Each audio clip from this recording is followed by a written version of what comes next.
চাপা একটু হাত চালিয়ে কর, বেগুনটা তাড়াতাড়ি দে। তোর মেজ দাওয়া ডালের সঙ্গে বেগুন ভাজা না পেলে মুখে ভাতই তুলতে চায় না। আজ তুই এসেছিস দেরি করে, জানিস তো সকালে সবাই স্কুলে যাবে, অফিসে যাবে। ডালটাও তো এখনো সাদলাসনি। আরেকটা গ্যাস জ্বালা। আজ দীপা আবার বলেছে কুরকুরে আলু ভাজা চাই। আমি আলু কেটে দিচ্ছি, তুই কড়াটা চাপা। চাপা দি, ওর জন্য একটা মাছ ভাজা তুলে রেখেছ তো?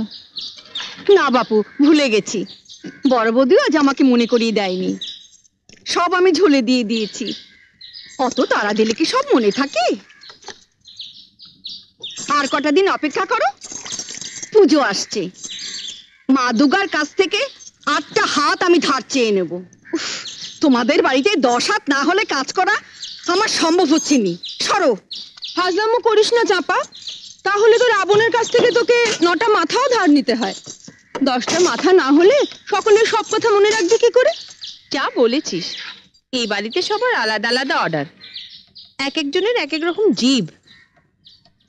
জীব নয় দিদি, বলো নোলা। তোমরাও তো এবারের মধ্যেই পড়ো বৌমা। রোজ ডাল চচ্চড়ি দিয়ে তোমরাই কি ভাত খাও? ঝোল ঝাল ঝাল দিয়ে ছাড়া তো তোমাদের মুখেও ভাত ওঠে না। আর যাদের নোলা নিয়ে এত তোমরা হাসাহাসি করছো, তারা তোমাদেরই আপনজন।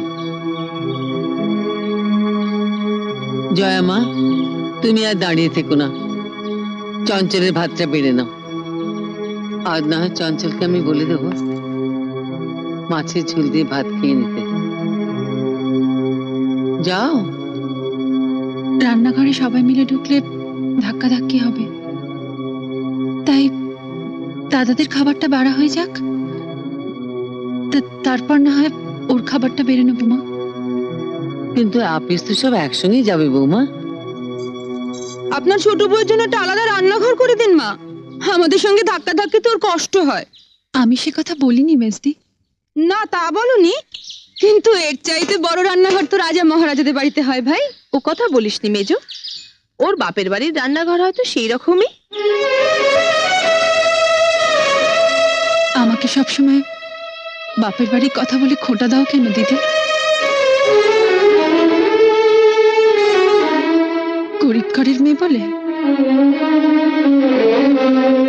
তাতে কি, বিয়ের পর মেয়েদের পরিচয় তো আর বাপের বাড়ি দিয়ে হয় না, শ্বশুর বাড়ি দিয়েই হয়। আর শ্বশুর বাড়িতে সব বউদেরই সমান অধিকার, তাই না?